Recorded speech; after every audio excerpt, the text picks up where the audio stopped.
I never thought I would find myself in this situation in my twilight years. At 68, most of my peers are enjoying their well-deserved retirement, spending weekends with their grandchildren and going about their business the rest of the time. I, on the other hand, am sitting in the guest room of my eldest son's house, trembling at every sound on the stairs. My name is Gwendolyn Taft. I worked as an accountant for Pierce Construction in San Antonio my entire life. It's not the most romantic profession, but it's stable, which was especially important after my husband Lester died of a heart attack when our children were 8, 12, and 14.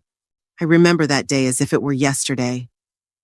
Lester came home from work, complained of heartburn, took a pill, and sat down to watch TV.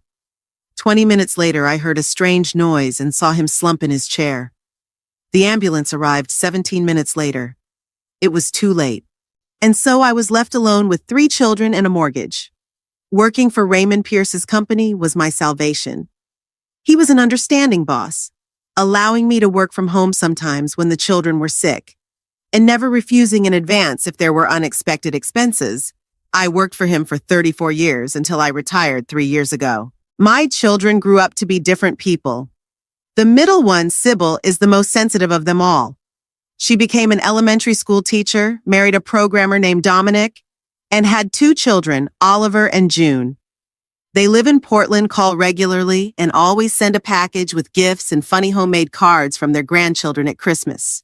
The youngest, Frank, inherited his father's passion for electronics. He graduated from technical college, got a job as an engineer at a telecommunications company, and moved to Chicago. He doesn't call as often as Sybil, but every month he transfers a small amount of money to my account, even though I've told him many times that I can manage on my own. Last year, he divorced his wife, Paula. They had no children. Frank sounds a little lost on the phone, but he says he's gradually getting used to bachelor life. But the older one, Harlan, he was a difficult child, impulsive, stubborn, and often lied about little things. Lester was better at dealing with his temper, and after my husband died, I didn't always have the strength or patience. Maybe I made mistakes in raising him, or maybe he's just like that. Harlan works as an insurance appraiser and married Daisy at 26, a woman with pretensions of high society, even though she is just an administrator at a fitness club. They have 2 children, Elliot, who is now 15, and Nora, who is 13. My decision to move in with them wasn't spontaneous. After retiring, I continued to live in my small house, which I finally paid off a year before I stopped working. My pension is modest, but it was enough for my basic needs, and I sometimes supplemented my income by doing accounting consulting for small businesses. But last fall, there was a flood that flooded the basement and the first floor, and the insurance only covered part of the repairs. I spent almost all my savings, and the money I had left was barely enough to pay the utilities. Harlan called just as I was trying to figure out how much I could get for my grandmother's silver. "Mom, how would you feel about moving in with us?" he asked with uncharacteristic concern in his voice. "The kids miss their grandmother, and Daisy and I would feel better if you were around. We could rent out the house for some extra income." I didn't agree right away. My relationship with Harlan had always been difficult, and Daisy and I barely spoke at family gatherings. But Harlan kept insisting, and eventually I gave in. I sold most of the furniture, rented the house to a couple for an amount that covered the taxes and insurance, and moved with 2 suitcases to my son's house on the outskirts of San Antonio. The first few days were even better than I had expected. Daisy was unusually friendly, showed me the guest room on the first floor, and gave me a shelf in the bathroom and a spot in the refrigerator. My grandchildren, whom I saw maybe once a year, were wary but polite. "We're so glad you're here with us, Mom," Harlan said, putting his arm around my shoulders. "Don't worry about a thing, just live and enjoy yourself." On the evening of the 3rd day, we were sitting in the backyard. Daisy was barbecuing, the children were playing badminton with the neighbor boys, and Harlan and I were drinking lemonade under a large umbrella. "By the way, Mom," my son said casually, "Daisy and I work a lot, and the kids are teenagers now. They need supervision. Would you mind picking them up from school and making dinner sometimes? Just a couple of times a week when Daisy and I have late shifts." Of course I agreed. After all, I was living in their house for free, and helping with the grandchildren was the least I could do. But a couple of times a week quickly turned into a daily chore. Daisy started staying late at work, then signed up for manicure and pedicure classes. I need to develop professionally, Gwen. And then added yoga classes for mental balance. By the end of the first month, I found myself cooking breakfast, lunch, and dinner, doing laundry, ironing, cleaning the house, picking up the kids from school, helping them with their homework, and driving them to extracurricular activities. At the same time, my opinion was never taken into account, and any initiative on my part was met with irritation. One day, I made a casserole for dinner using my mother's recipe. "What is this disgusting stuff?" Daisy grimaced, barely glancing at the dish. "You know I don't eat gluten." "But there's no gluten in it," I stammered. "Just vegetables, a little cheese, and—" "I said I don't eat it," she snapped and turned to the children. "Shall we order pizza?" They nodded happily, and Harlan didn't even look up from his phone. Another time, I bought Elliot a new shirt. There was a school holiday coming up, and all his shirts looked worn out. "What are you doing?" Harlan snapped at me when Elliot showed off his new shirt. "Are you trying to show that we can't provide for our own son? Give that rag back and stay out of our business." "I just wanted to help," I tried to explain. "And it's not cheap junk. It's a good quality shirt from—" "Who cares?" Harlan threw the shirt on the floor. "We don't need your charity." After that, he didn't speak to me for a week, and Daisy took every opportunity to make snide remarks about certain pensioners who stick their noses in other people's business. The worst thing was that my grandchildren quickly adopted their parents' attitude. At first, they at least said hello to me, but now they pretended I didn't exist. Elliot, when he thought I couldn't hear him, called me an old hag, and Nora wrinkled her nose and said I smelled old. I tried to talk to Harlan, but he dismissed me. "Stop being so dramatic, Mom. You live in our house for free, so be thankful." My only outlet was the occasional phone call from Sybil and Frank. Sybil always started the conversation by asking how I was feeling and listened carefully to my cautious answers. I didn't complain. I didn't want to ruin the relationship between my brothers and sister, but I think she sensed that something wasn't right. "Mom, you don't have to live with Harlan," she would say. "Dominic and I would love to have you move in with us." "Portland is too damp for my joints, dear," I would joke. "And besides, you have enough room with the children." Frank was less perceptive, but in every conversation he offered financial assistance. "Mom, I can send you more money. Just tell me how much you need." "I have everything I need, son," I replied. "You'd better buy yourself something nice." In contrast to these warm conversations, life at Harlan's house seemed even more depressing. I felt like an unwelcome guest who was tolerated solely because of the benefits I provided. Daisy openly discussed with her friends on the phone how lucky she was to have a free housekeeper and babysitter, while Harlan, if I dared to ask for the slightest help, such as a ride to the clinic, sighed and rolled his eyes. "Don't I have anything else to do? Call a taxi." By the end of the third month, I was seriously considering moving back into my own home, even if it meant going into debt to break the lease.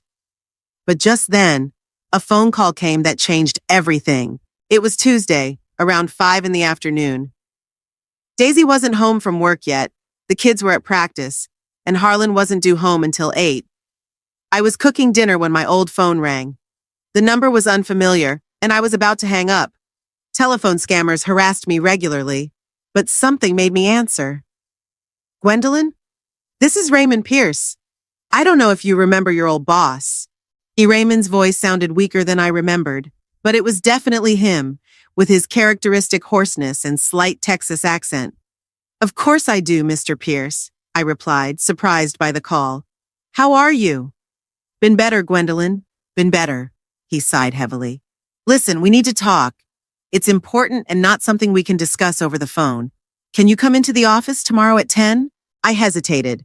Tomorrow was Wednesday, and I had to pick up Nora from school at 2 and take her to her piano lesson. "This is really important, Gwendolyn." Raymond's voice sounded almost pleading. "I wouldn't bother you if there was anyone else I could ask." "All right, Mr. Pierce," I decided. "I'll be at your office at 10 tomorrow." "Thank you, Gwendolyn, and be prepared for a serious conversation." He hung up, leaving me completely baffled. We hadn't spoken since I retired. What could have happened to make him need me? And why did his voice sound so doomed? The morning was cool, even though it was the end of April. I got up at 5:30, long before the rest of the household, to make breakfast for everyone and get myself ready before meeting Raymond. Thoughts of the upcoming conversation kept me awake most of the night. The Pierce construction office was located in the same building where I had worked most of my life, but much had changed inside. Modern glass partitions had replaced the old walls. Trendy coffee machines and water coolers were everywhere, and young employees with tablets darted back and forth without looking up. The reception desk was now manned by a girl with bright red hair and lots of piercings, the complete opposite of the stern Mrs. Becker, who used to greet visitors in my day. "I have an appointment with Mr. Pierce," I said as I approached the desk. "Gwendolyn Taft." The girl looked up from her computer screen and gave me a once-over. "Mr. Pierce is waiting for you." She nodded, not hiding her surprise.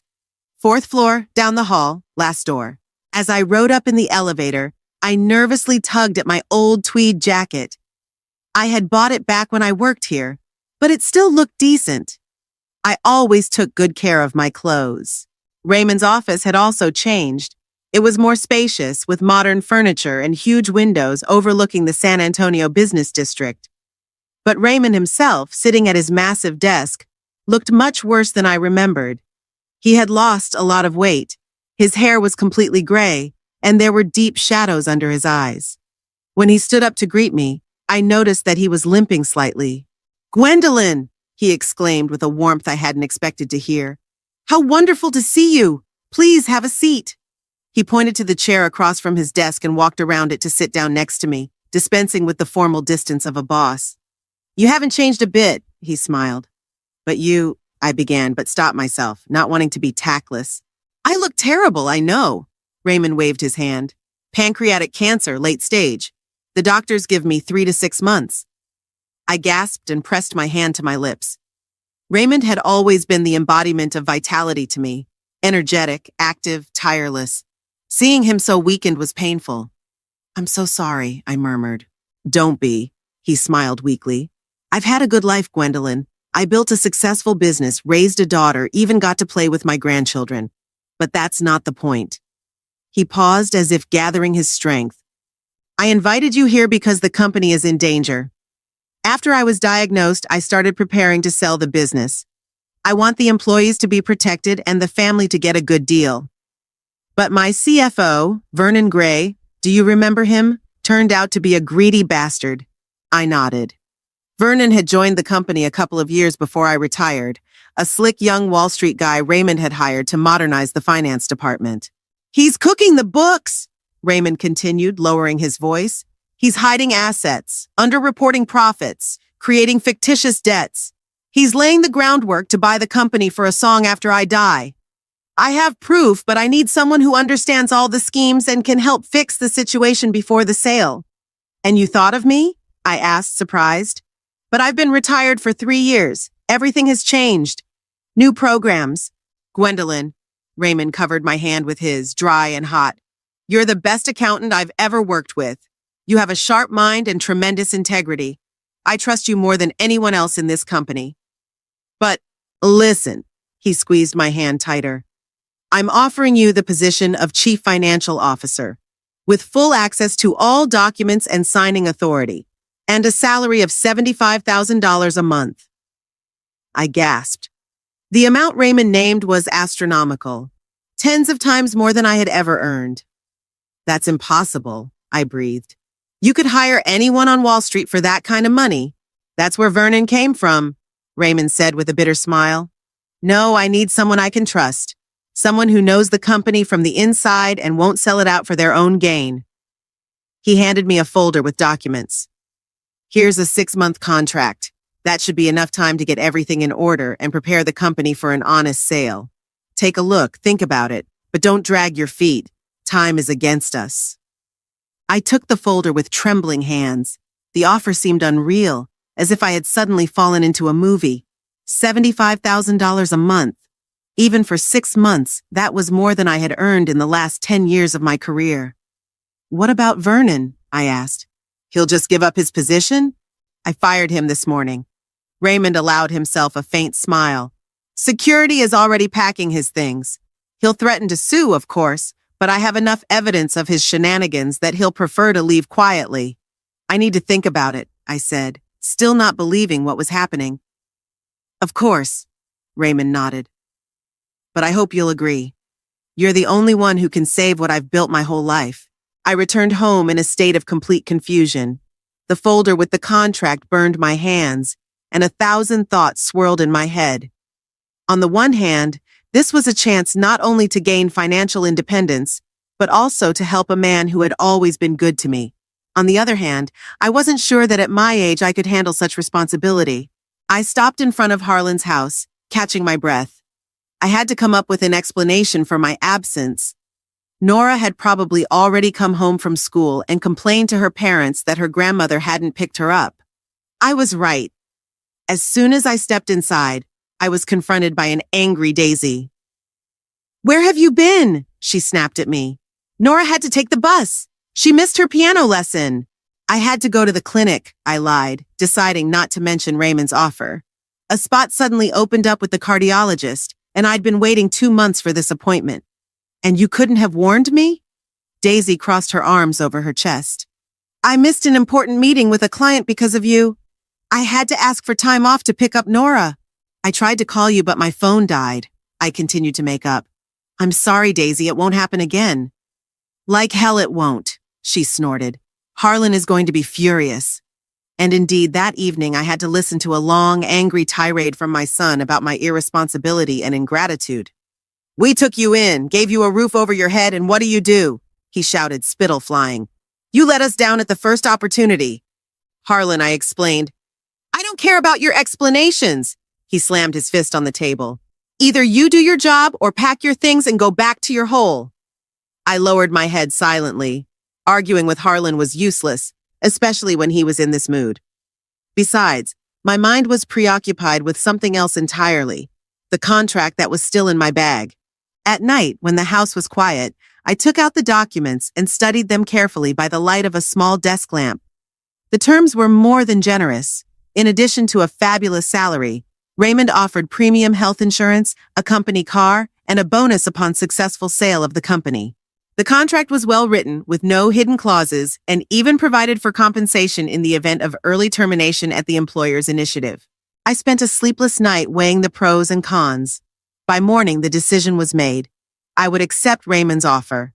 It was not only a chance to help someone who had always supported me, but also an opportunity to regain control of my own life. I called him first thing in the morning, as soon as Harlan and Daisy left for work and the kids went to school. "I accept," I said without preamble. "Great!" Raymond's voice sounded relieved. "When can you start?" "Tomorrow. I'll see you at the office at 9 in the morning, and Gwendolyn, thank you." After hanging up, I thought about how to organize my new life. The first thing I had to decide was whether to tell my family about the new job. After yesterday's scandal, I was inclined to keep it a secret, at least for now. Knowing Harlan and Daisy, I could guess that they would immediately start demanding money for repairs, a new car, or private school for the kids. No, I'd better get on my feet first, save up enough to rent my own place, and then decide what to do next. As a cover story, I made up a story that I'd signed up as a volunteer at the local library, where they needed people to sort books and help visitors. That would explain my absence on weekdays and sound plausible enough for someone of my age and position.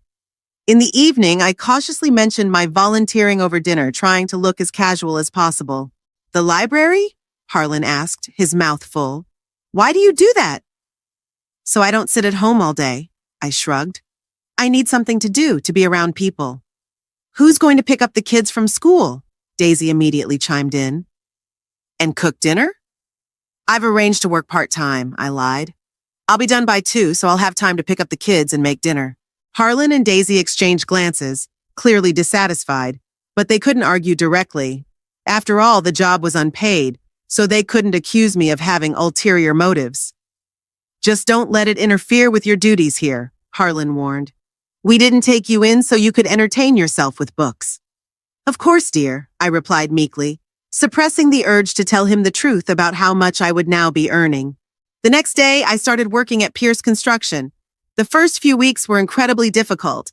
I had to quickly learn new computer programs, figure out Vernon's complicated diagrams, and at the same time build relationships with my coworkers, many of whom looked at me with poorly concealed skepticism. But gradually, things started to fall into place. My many years of experience at the company proved invaluable. I knew all the ins and outs of the business, remembered the history of many projects, and quickly re-established old connections with clients and partners. In addition, accounting had always been my strong suit, and Vernon's schemes, though clever, were still easy to unravel. Raymond, despite his declining health, came into the office every other day and spent long hours with me, bringing me up to speed and supporting my decisions before the board of directors. "You're doing even better than I expected," he said to me after a particularly successful meeting where we presented a debt restructuring plan. "I knew I was right about you, Gwendolyn." His words meant more to me than all the money in the world.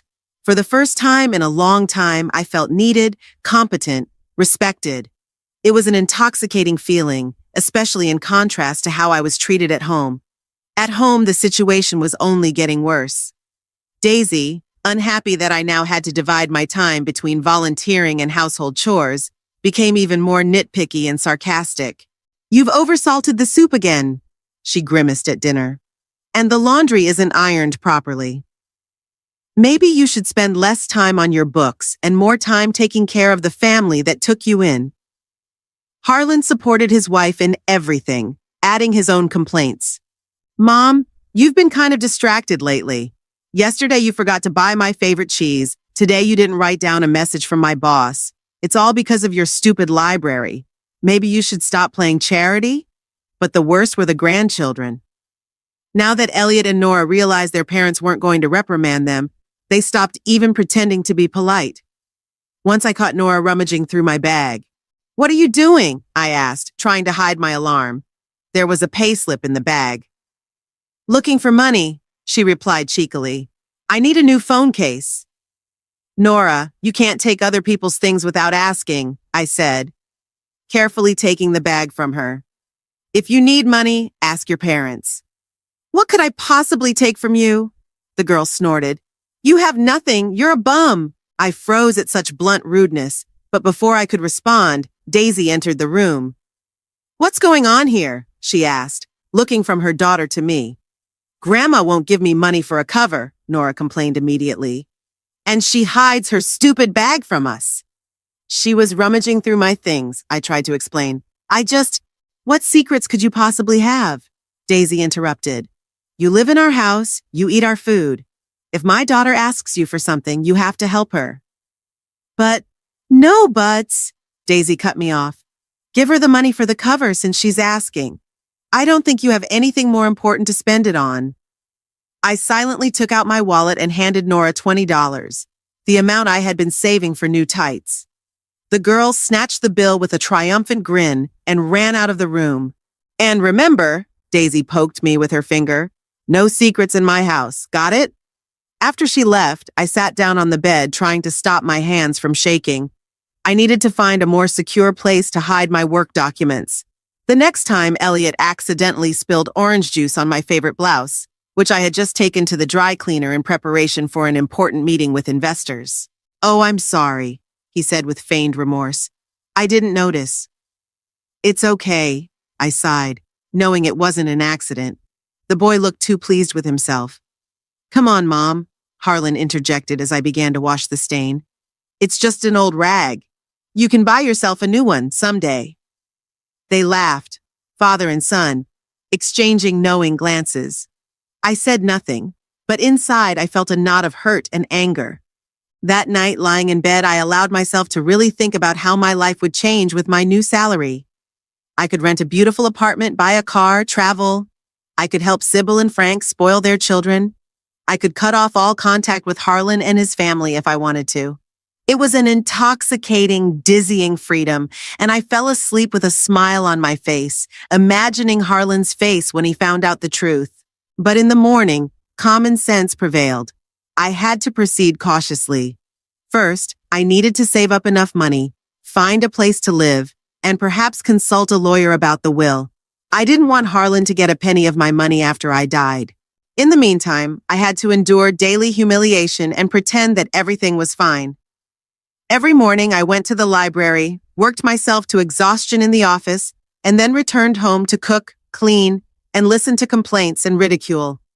Sometimes it felt like I was living a double life, a successful financial director by day and a powerless servant by night. It was exhausting, but the thought that things would soon change gave me strength. "Hang in there, Gwendolyn," Raymond encouraged me, noticing the circles under my eyes. "You're doing an incredible job. Just a little more and we'll get the company out of this crisis." I smiled gratefully, not telling him about my domestic problems. He had enough worries of his own. Raymond's health was deteriorating every day, and at times it seemed to me that he was holding on only by sheer force of will and the desire to see his business saved. And at home, new trials awaited me. Daisy suddenly decided that I should also take on the cleaning of the garage and the backyard. "You sit in your library all day," she said. "Consider it compensation for your absence." "But I already do all the housework," I tried to argue. "And the library is work too, even if it's unpaid." "Who needs your fussing with books?" Daisy snapped. "You live here for free, so be nice and work for it." I gritted my teeth and said nothing. The workdays began to blend into one endless marathon. I woke up at 5 in the morning, made breakfast for the whole family, packed the kids' lunches for school, and then slipped out of the house quietly while everyone was still asleep. On my way to the office, I stopped at a cafe and bought myself a coffee, a small luxury I could now afford. By 8:30, I was already sitting at my desk, sorting through financial reports and preparing for the next meeting. The work turned out to be more difficult than I had expected. Vernon had left behind a real mess of fake documents, hidden accounts, and confusing transactions, but I methodically, step by step, untangled the knot. "Gwendolyn, you're a miracle," Raymond said as he looked over my reports. "You've done more in 3 weeks than Vernon did in 3 years." "I just know the company," I shrugged, but inside I was beaming with praise. By early June, we had uncovered and corrected most of Vernon's schemes, restored normal relations with key suppliers, and recovered some of the assets he had tried to siphon off through shell companies. There was still a lot of work ahead, but the hardest part was behind us. With my first paycheck, I allowed myself a few small pleasures. I bought a new phone to replace my ancient push-button model, ordered some nice cosmetics, and went to a salon where I got a modern haircut and color to cover my gray. I put the rest of the money in a separate account to save up for my own place. These small changes did not escape Daisy's watchful eye. "Did you get your hair done?" she asked one evening, squinting. "And is that a new phone?" "Yes," I said, trying to sound casual. "There was a volunteer event at the library, free haircuts from hairdressing college students, and Sybil gave me the phone for my birthday." "Your birthday is in November," Daisy remarked dryly. "It's a belated gift," I quickly replied. "She was saving up for it." Daisy clearly didn't believe me, but she didn't pursue the subject. She was more interested in whether I had made the lasagna she had asked for dinner. I felt completely different at the office. There I was a respected professional whose opinion was valued and whose decisions carried weight. Young employees, who were initially skeptical of the old lady from the last century, now came to me for advice and guidance. Even the members of the board of directors, who were initially opposed to my appointment, began to recognize my competence. "Mrs. Taft, you've done an amazing job restructuring the debt with Gardner Investments," Alistair Montgomery, the most conservative and nitpicky of the directors, told me one day. "I think we all underestimated you." I nodded, accepting the compliment, and smiled inwardly, imagining how Harlan would react if he heard his mother being spoken of with such respect. At home, the situation was becoming increasingly tense. Harlan and Daisy seemed determined to squeeze every last drop out of me. Now my duties included not only cleaning the house, cooking and looking after the children, but also laundry, ironing, gardening, walking the dog, and helping Elliot with his math homework. "Mom, you're an accountant," Harlan would say, ignoring my protest that I was tired after a long day at the library. "Explain these fractions to him. I don't have time." "And I do?" I finally snapped. Harlan stared at me as if I had suddenly started speaking a foreign language. "Of course you have time," he said slowly. "What else do you do?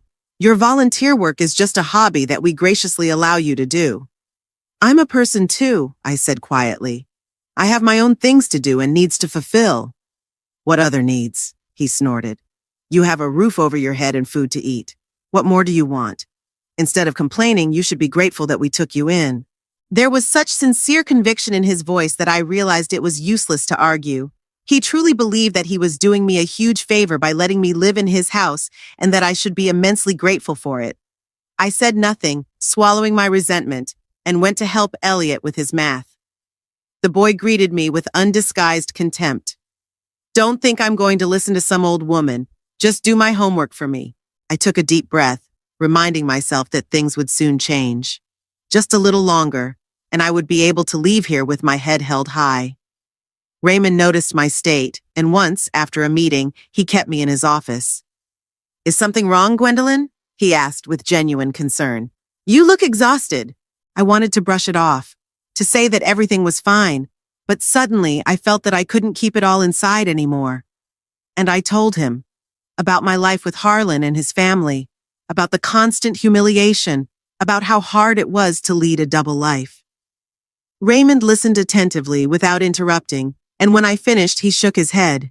"Gwendolyn, why do you put up with this? You now have the means to live on your own." "I'm saving up for a place," I explained. "I want to have a nest egg before I take the plunge." "That's wise," he nodded. "But don't forget that life is too short to waste on those who don't appreciate you." His words struck a chord with me, especially considering his own situation. Raymond was fading away before our eyes. Every day could be his last. But he kept coming to the office, solving problems, making plans for the future of a company he would never see. "You're right to want to be financially independent," he continued, "but don't let them break your spirit. You're a wonderful woman, Gwendolyn, and you deserve respect." After that conversation, something changed in me. I still did my chores at home, but I no longer tried to please Harlan and Daisy in everything. If they asked for something clearly excessive, I calmly refused. If the children were rude, I didn't swallow my resentment, but firmly pointed out that such behavior was unacceptable. Of course, this did not go unnoticed. Daisy complained to Harlan that I had completely let myself go, and he, in turn, reprimanded me, to which I responded politely but without my former submissiveness. "What's going on with you, Mom?" he asked once when I refused to sew all his shirts in one evening. "You've become different." "I'm just a human being, Harlan," I replied. "And I have my limits." "Are we asking too much of you?" he asked, looking offended. "After everything we've done for you?" "What exactly have you done for me?" I asked quietly. "What do you mean, what have we done for you?" He looked genuinely surprised. "We gave you a roof over your head, food, a family. Without us, you'd be living alone in your ramshackle shack with no one to care about you." In his eyes, I saw absolute conviction that he was right. For Harlan, this wasn't manipulation, but a statement of fact. He truly believed that he was doing me a great favor by allowing me to live in his house and serve his family. For the first time, I realized how deep the chasm between us was. My own son didn't see me as a person, but as a function, a tool for his convenience, and no words I could say would change that perception. From that moment on, I began counting the days until I could leave. Every morning as I left for work, I would mentally note, "Another day gone." Every evening when I returned to Harlan's house, I would tell myself, "This is temporary." My inner alienation must have been noticeable to those around me, because the attitude toward me at home grew worse. Daisy stopped even pretending to be polite. Elliot and Nora openly ignored my requests and instructions, and Harlan increasingly spoke to me in an irritated tone, as if I were a disobedient child. In mid-July, when my bank account had enough money for the first month's rent, something happened that finally decided everything. It was Saturday, a day off. For the first time in a long time, I had the whole day free. The office had declared a cleaning day, and I told my family that I was doing inventory at the library. I planned to spend the day looking at apartment listings and maybe go see a couple of options, but Harlan and Daisy had other plans. "Mom, Daisy and I want to go see this new movie," my son announced at breakfast. "Will you watch the kids?" "I have some things planned for today," I replied cautiously. "What things?" Daisy didn't even look up from her phone. "You have the day off. You could spend it doing something useful, spending time with your grandchildren." "I have a doctor's appointment," I lied, knowing they wouldn't believe me anyway. "The orthopedist, for my arthritis. I've been waiting 2 months for this appointment." "Reschedule it," Harlan shrugged. "It's not that urgent." "I can't reschedule," I tried to say firmly but calmly. The doctor is very busy, and the next appointment won't be until September. So what? Daisy interjected. You can wait until September, you won't fall apart. We want to go to the movies.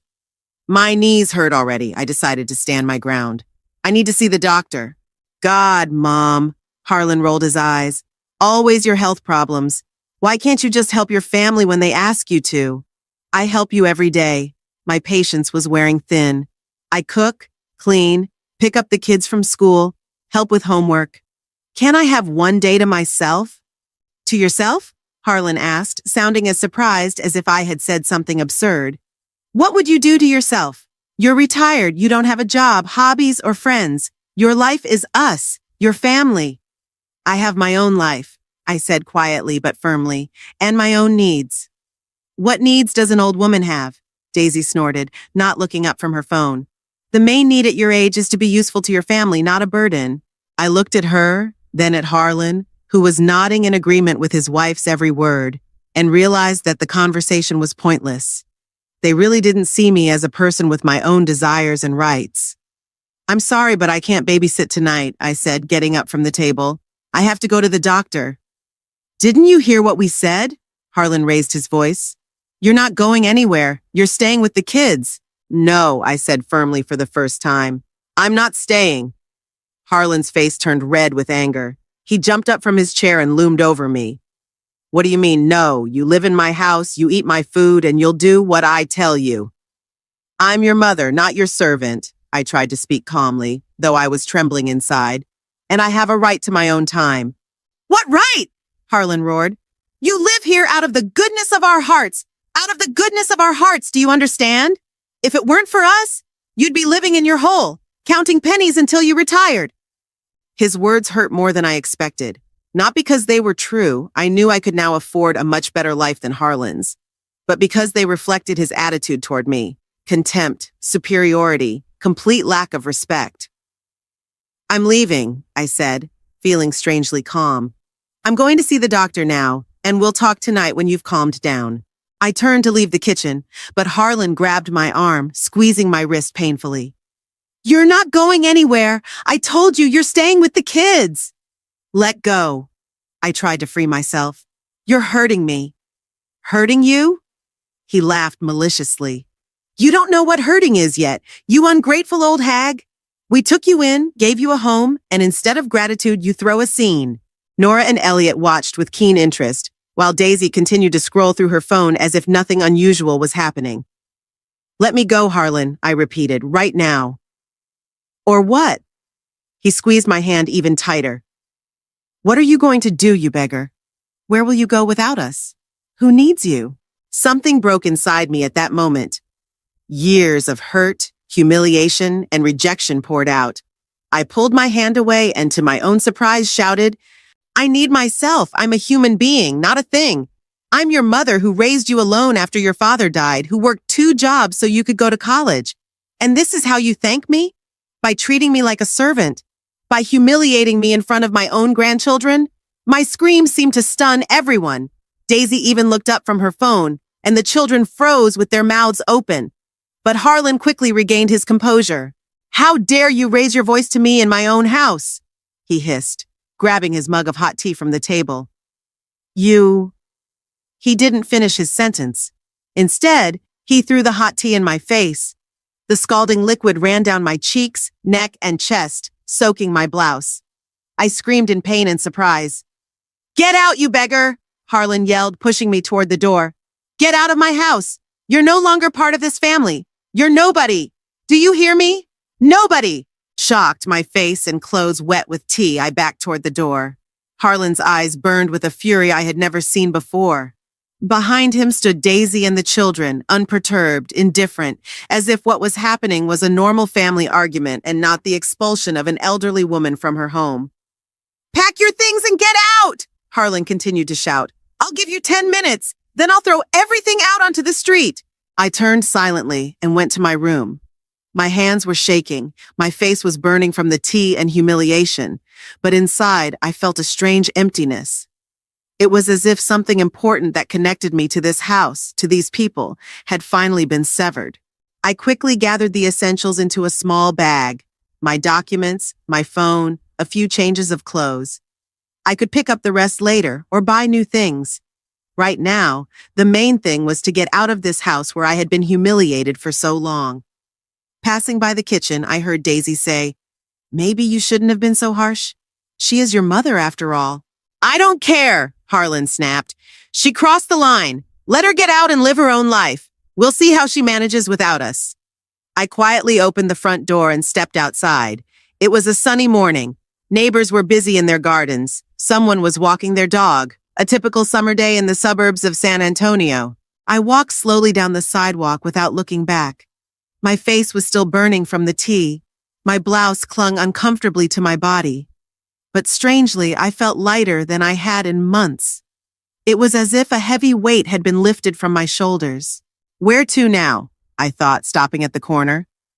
I had a decent amount of money in my account, but no place to stay. I could have called Sybil or Frank, but I didn't want to get them involved in my conflict with Harlan.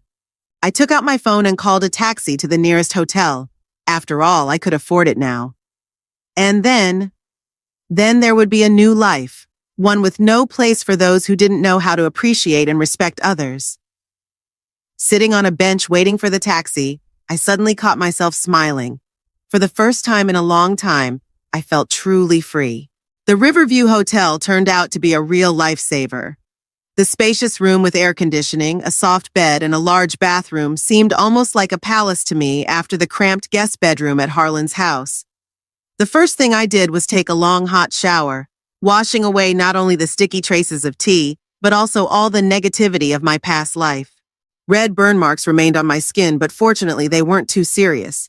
The hotel manager, noticing my condition, offered to bring a first aid kit, and now I carefully applied healing ointment to the affected areas. When I was done, I sat down on the edge of the bed and allowed myself to fully comprehend what had happened for the first time that day. My own son had kicked me out of my home. He had poured hot tea on me, called me a beggar, and thrown me out onto the street like a piece of trash. And he had done all this in front of his wife and children, who did nothing to stop him. Strangely, instead of the despair I expected, I felt only emptiness and a slight bitterness. It was as if the last thread connecting me to Harlan had finally snapped, freeing me from any illusions or hopes that our relationship would ever work out. I took out my phone and, after a moment's hesitation, dialed Raymond's number. Despite it being his day off, he answered almost immediately. "Gwendolyn? Is something wrong?" His voice sounded concerned, and it touched me unexpectedly. Holding back tears, I briefly told him what had happened. "My God," Raymond exhaled when I finished. "That's terrible. Are you okay? Do you need medical attention?" "No, just minor burns," I replied. "I'm at the Riverview Hotel. They have everything here." "Stay there," he said firmly. "I'll call my friend at the real estate agency. We'll find you a decent place to live, not just a temporary shelter." After talking to Raymond, I felt a little better. At least I had a job, money, and the prospect of a place to live. Not bad for a woman my age who had just been kicked out of her home by her son. My next call was to Sybil. I didn't want to disturb her on her day off, but I felt I had to tell at least one of my children what had happened, before Harlan did in his version. "Mom?" Sybil answered, surprised. "You rarely call on Saturdays." "I'm not living with Harlan anymore," I said, deciding not to beat around the bush. "What? Why? What happened?" I told her everything, trying to be objective and not exaggerate, although some details, like the hot tea thrown in my face, still made her gasp in outrage. "Oh my God, Mom, that's awful!" she exclaimed when I finished. "Do you want Dominic and me to come over? Or you can fly out to Portland." "No, honey," I replied gently. "I'll be fine. I have a job and money for housing." "A job?" Sybil asked. "You mean volunteering at the library? But does that pay?" And then I decided it was time to tell the truth. At least to Sybil, the most sensitive of my children. "Actually, I don't work at the library," I confessed. "I'm the chief financial officer at Pierce Construction. I make $75,000 a month." There was silence on the other end of the line, and then Sybil burst out laughing. "Mom, you're joking, right? $75,000 a month? That's It's true," I said calmly. "Raymond Pierce, my former boss, offered me the job 2 months ago. I kept it a secret from Harlan and his family because, Well, you know why. We talked for almost an hour. Sybil bombarded me with questions about my job, my plans for the future, and offered to come and help again. I assured her I could manage on my own, but promised to keep her posted. After talking to my daughter, I called Frank. My younger son's reaction was more subdued. He had never been particularly emotional, but I could sense his genuine outrage at Harlan's behavior and his relief that I was okay. I was awakened in the morning by a call from Raymond. "Gwendolyn, my friend Marcus from the real estate agency has found something special for you. It's an apartment in River Heights, a new gated community with a pool and a spa. It's a 2-bedroom with a view of the river. If you're interested, he can show it to you today." I agreed to take a look, although I doubted that such an apartment would be within my budget. River Heights was considered one of the most prestigious residential complexes in San Antonio. Marcus, an energetic man in his 50s, met me at the entrance to the complex and showed me inside. The grounds were impressive: manicured lawns, fountains, winding paths among flowering shrubs. The apartment itself was simply stunning. A spacious living room with panoramic windows overlooking the river. A modern kitchen with all the necessary appliances, 2 bedrooms, 2 bathrooms, and even a small study. Marcus named the price and I was surprised. It was well within my means with my new salary. "The owner is going abroad to work for 3 years and wants to rent the apartment to a reliable tenant," explained the real estate agent. "I told him about you, the CFO of a reputable company, recommended by Raymond Pierce himself. He agrees to a long-term lease with a fixed rate and the right of first refusal if you decide to stay." The next day, I signed a lease for an apartment in River Heights, and by evening I had moved my few belongings from the hotel. The empty rooms looked uncomfortable, but that was a temporary problem. Now I had the means to furnish the place to my liking. On Monday, I returned to work with renewed energy. My colleagues noticed the change in my mood. I looked more energetic and focused, despite all the ups and downs of the weekend. Over the next 2 weeks, I immersed myself completely in setting up my new life. During the day, I worked at the office, where Raymond and I were preparing the company for sale, and in the evenings I worked on the apartment, buying furniture, dishes, and textiles, gradually turning the empty space into a real home. I allowed myself a little luxury. I ordered a designer sofa for the living room, a bed with an orthopedic mattress that I had long dreamed of, and a dining set made of natural wood. Each new item that appeared in the apartment seemed to reinforce my new identity as a successful, independent woman who could afford to live the way she wanted. One evening, when Raymond and I were staying late at the office discussing the strategy for upcoming negotiations with potential buyers, he suddenly asked, "How do you get to work, Gwendolyn?" "By taxi," I replied. "It's convenient from River Heights. It's not far." "Why don't you buy a car?" Raymond suggested. "Your contract includes a company car, but you haven't used it yet." I thought about it. Indeed, there was a clause in the contract about a company car, but with moving from Harlan and settling into my new apartment, I simply hadn't had time to look into it. "I haven't driven in years," I admitted. "After Lester died, we only had one car, and Harlan took it when he left for college. After that, I just got used to taking public transportation." "But you know how to drive?" Raymond asked. "Of course. I just haven't practiced in a while." "Then it's settled," he smiled his characteristic determined smile.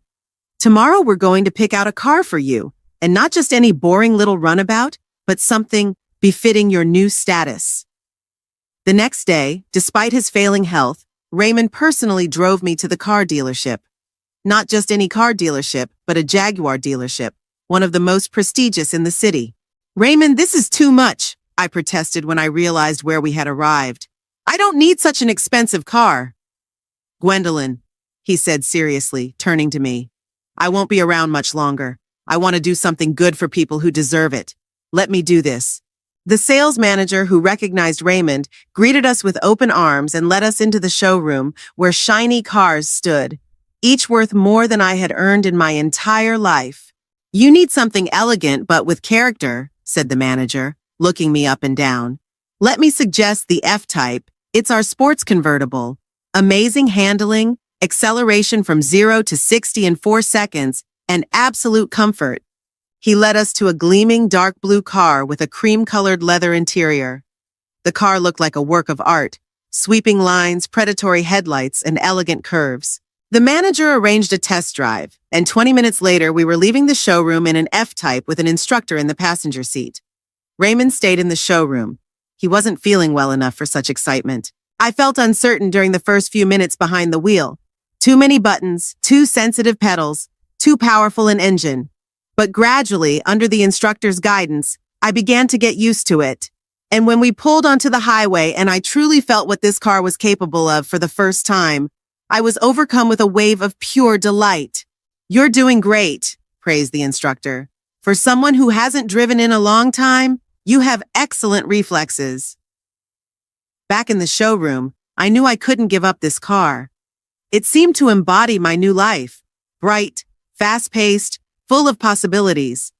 2 days later, I became the owner of a new Jaguar F-Type, a dark blue beauty that now stood proudly in my parking space at River Heights. The company paid for the car in full as part of my severance package and even arranged for me to take intensive driving lessons with a professional instructor. It was like the world had been opened up to me. With my own apartment, a prestigious job, and a luxury car, I felt 10 years younger. I was literally bursting with energy. I took long walks along the waterfront, joined the pool at our complex, and even started taking yoga classes for seniors. My physical transformation continued as well. I updated my wardrobe, choosing elegant but modern clothes that flattered my figure rather than hiding it under shapeless robes, as I had done before. A stylist at a fashion salon gave me a new haircut and taught me how to apply natural makeup that refreshed my face without making it look vulgar. "You've literally blossomed," Raymond remarked when I showed up at the office in a new lavender suit with my hair done. "You look like you've aged 15 years. "I feel like I have," I admitted. "It's like I've started my life over again." And it was true. For the first time in many years, I felt like I wasn't just a function, a mother, a grandmother, a housekeeper, but a complete person with my own desires, ambitions, and the right to happiness. I talked regularly with Sybil and Frank, who were delighted to see the changes in me. Sybil even flew in for the weekend to see my new apartment and, of course, my car. "My goodness, Mom, you look amazing," she exclaimed, hugging me at the airport. "And that's your car? Seriously?" We had a wonderful weekend, walking around the city, dining at nice restaurants, talking about everything under the sun. Sybil admitted that she had never seen me so happy and energetic. "You know, I always worried about you," she said, as we sat on the balcony of my apartment, sipping wine and watching the sun set over the river. "I was afraid you'd end up living alone in your old house, counting every penny. And then, when you moved in with Harlan, I felt something was wrong, but I didn't know how bad it was." "I didn't realize how bad it was either," I admitted. Not until I had a chance to see it from the outside. After she left, Frank came to visit me. He took 3 days off work and flew in from Chicago. When he saw my new life, he just shook his head respectfully. "Wow, Mom, you showed us all up. We had a wonderful time together." Unlike my sister, Frank was more practical and helped me with a few technical issues. He set up my computer, installed a security system in the apartment, and even hung shelves in the closet. "You know," he said as we said goodbye at the airport, "I always knew you were special, but you've exceeded all expectations." His words touched me deeply. For the first time in a long time, I felt that my children, at least 2 of them, saw me not just as a mother, but as a person with my own achievements and strengths. Work was also going well. Raymond and I completed the restructuring of the company and began negotiations with potential buyers. Raymond's condition was deteriorating. He now came to the office only once a week and spent most of his time working from home or in the hospital. But his mind remained sharp, and we continued to function as a well-oiled team. In early August, Raymond Pierce called me to his home. His condition had deteriorated significantly. He was no longer able to come to the office and spent most of his time in bed under the supervision of a nurse.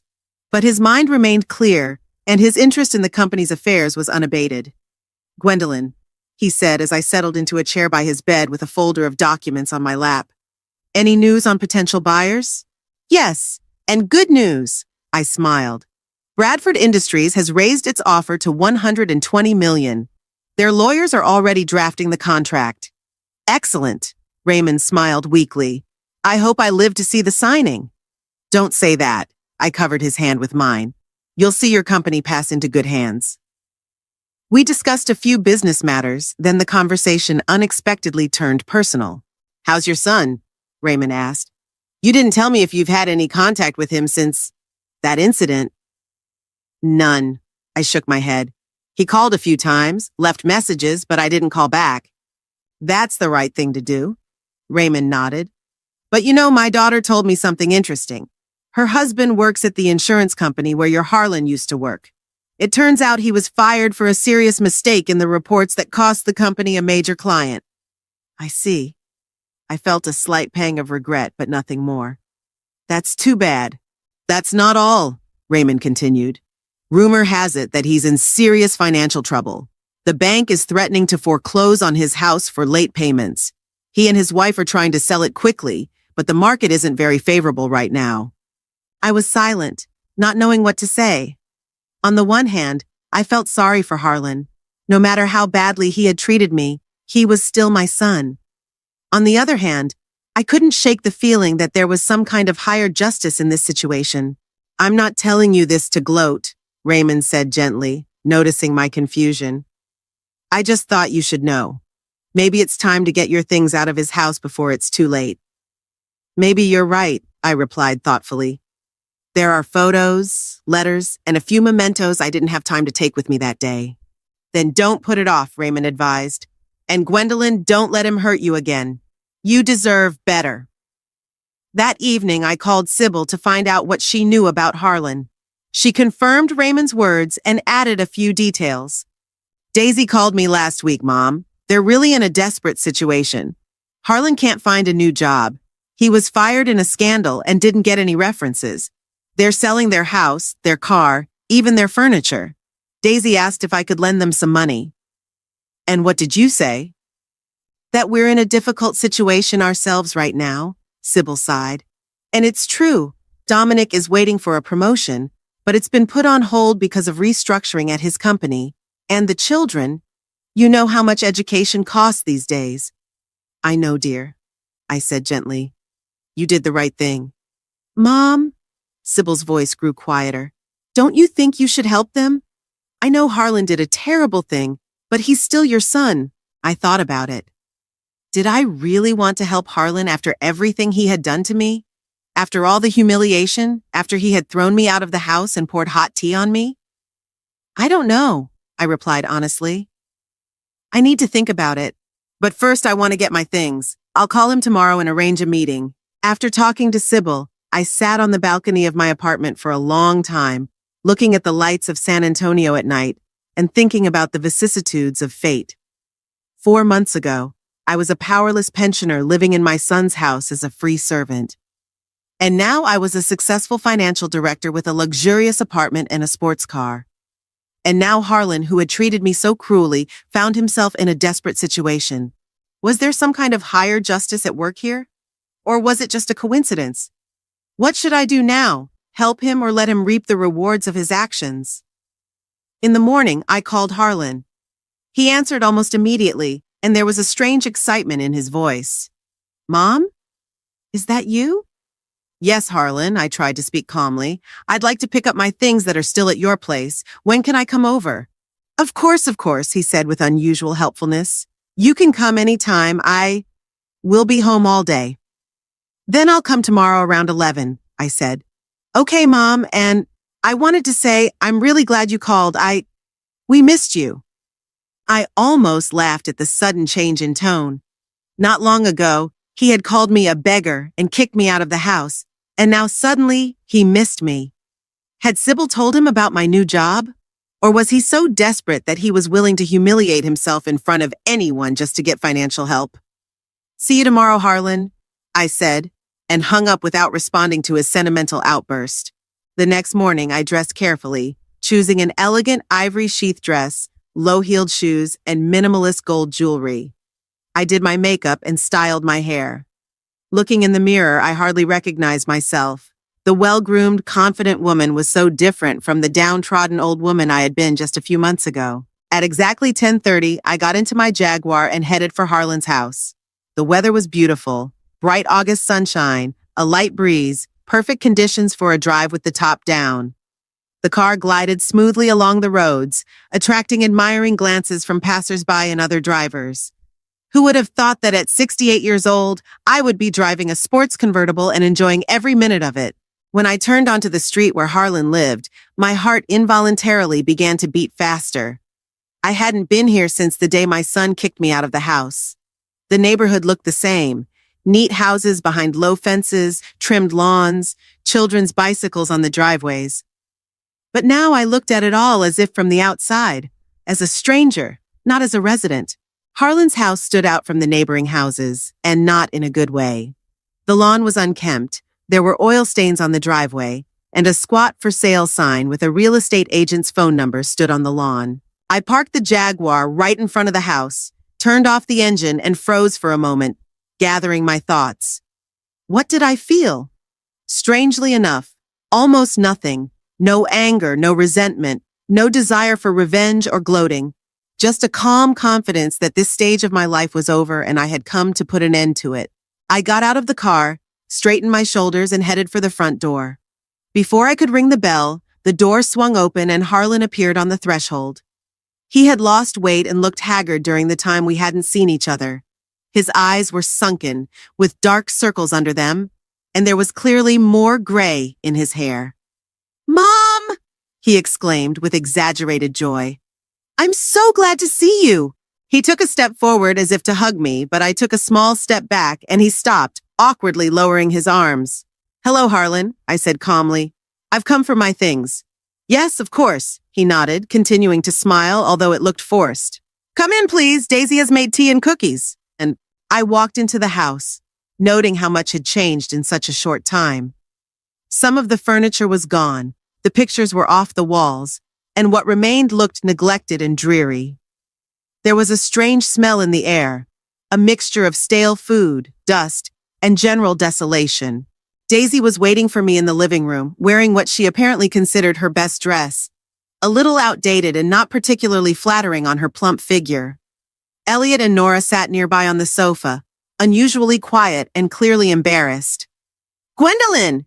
Daisy stepped toward me with a fake smile. "How wonderful to see you! You look stunning!" Her voice sounded genuinely surprised, and her gaze appraised my outfit, my hairstyle, my jewelry, everything that was so different from my former appearance. "Thank you, Daisy," I nodded. "You too. You look well." The last sentence was a blatant lie. Daisy looked exhausted and unkempt, with messy makeup and dull hair. "Please sit down," Harlan said, pointing to a chair. "Would you like some tea or coffee?" "No, thank you." I remained standing. "I don't have much time.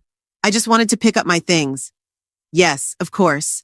Harlan rubbed his hands nervously. "I packed everything into boxes. They're in the garage. But maybe you'd like to stay for a while? We haven't seen each other in so long." "And whose fault is that?" I asked, not raising my voice, but firmly. Harlan blushed and lowered his eyes. "Mom, we're all very sorry about what happened. I wasn't myself. I said some terrible things. It's unforgivable, I know. But maybe we could start over?" I looked closely at my son. His eyes showed despair but not remorse. He looked like a drowning man clutching at straws, not a person who sincerely regretted his actions. "Harlan," I said calmly, "let's not pretend. You found out about my new job from Sybil or Frank and decided I could help you out with money. That's why you suddenly remembered your family ties." "What? No," he feigned indignation. "How could you think that? We all missed you." "Right, kids?" Elliot and Nora nodded in unison, but their faces remained impassive. It was obvious that they had been forced to participate in this charade. "Mom, I heard you're working at your old company now," Harlan continued, clearly deciding to change tactics. "That's great. I always knew you were a great professional.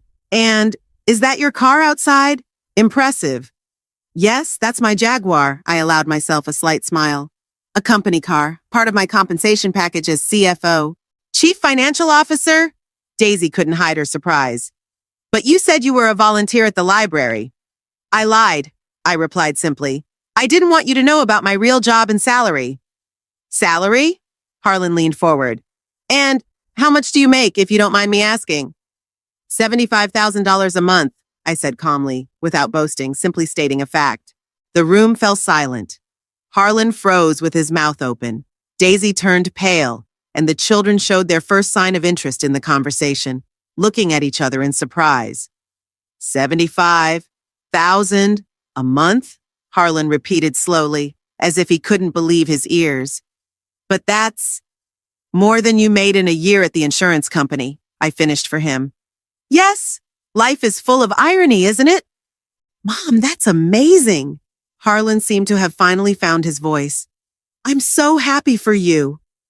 And, it's for the best that it turned out this way. You've gained independence, a new life. Thanks to you kicking me out of the house and pouring hot tea on me? I raised an eyebrow. Well, that's not what I meant, he said, embarrassed. It's just everything's for the best, right? Maybe, I agreed, but don't pretend you wanted to help me. You wanted to get rid of the burden, as you called me. Mom, I was wrong. Harlan took a step toward me, his voice pleading. I admit it. I acted terribly, but we all make mistakes, right? Didn't you teach us to forgive? Yes, I nodded. And I forgive you, Harlan. But that doesn't mean I'll forget, or that I should put myself at risk of being treated that way again. But we've changed, Daisy interjected. The last few months have been difficult for us. We've reevaluated a lot of things. Yeah, especially when you found out I make $75,000 a month. I couldn't resist the sarcasm. Gwendolyn, we're truly sorry. Daisy moved closer, her voice honeyed. And we'd like you to be part of our family again. You mean you'd like my money to be part of your family, I corrected her. Let's be honest, at least now. Mom, don't be like that. Harlan took another step toward me. Of course, things are tough for us financially right now, but it's not about the money. It's just that I've realized how much you mean to us. I sighed. His insincerity was almost palpable. Where are my things, Harlan? I asked, deciding not to continue this pointless conversation. In the garage, he said, visibly deflated. I'll walk you out. We walked through the kitchen to the garage, where there were indeed 3 cardboard boxes with Mom written on the side. That's everything, Harlan said. I tried not to forget anything. Your photo albums, books, personal items. I opened the top box and glanced through the contents. Everything looked fine. My old photos, letters, a few mementos. Thanks, I nodded. Can you help me carry them to the car? Harlan picked up 2 boxes and I took the third, the lightest one. We left the house and headed for my Jaguar. Daisy and the children followed us, clearly not wanting to miss the spectacle. Wow, Elliot breathed, speaking for the first time since I had arrived. Is that really your car, Grandma? Yes, Elliot, it's my car, I said, opening the trunk, which was large enough to hold all 3 boxes. Cool, the boy muttered with reluctant admiration. Harlan carefully placed the boxes in the trunk and turned to me.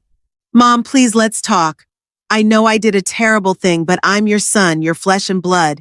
Can't you give me a second chance? I looked at him closely. Standing before me was a grown man, my own child whom I had given birth to, raised, and sacrificed myself for over many years. But in his eyes, I saw only calculation and despair, not love or remorse. You know, Harlan, I said calmly.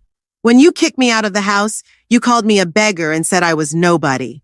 That I was living in your house out of the goodness of your heart. You didn't see me as a person, just a function, a convenient servant who cooked, cleaned, and looked after the children. I was wrong, he said, lowering his eyes. I didn't mean it. No, you did. I shook my head. And you know what's the saddest part? I almost believed you. I almost believed that I was nobody, that I didn't deserve respect or a decent life. But now I know that's not true. I closed the trunk and walked around the car to get behind the wheel. Mom, please. Harlan followed me. We're on the verge of bankruptcy. The bank is taking the house. I don't have a job. The kids could end up on the street. I'm sorry you're in this situation, I said sincerely.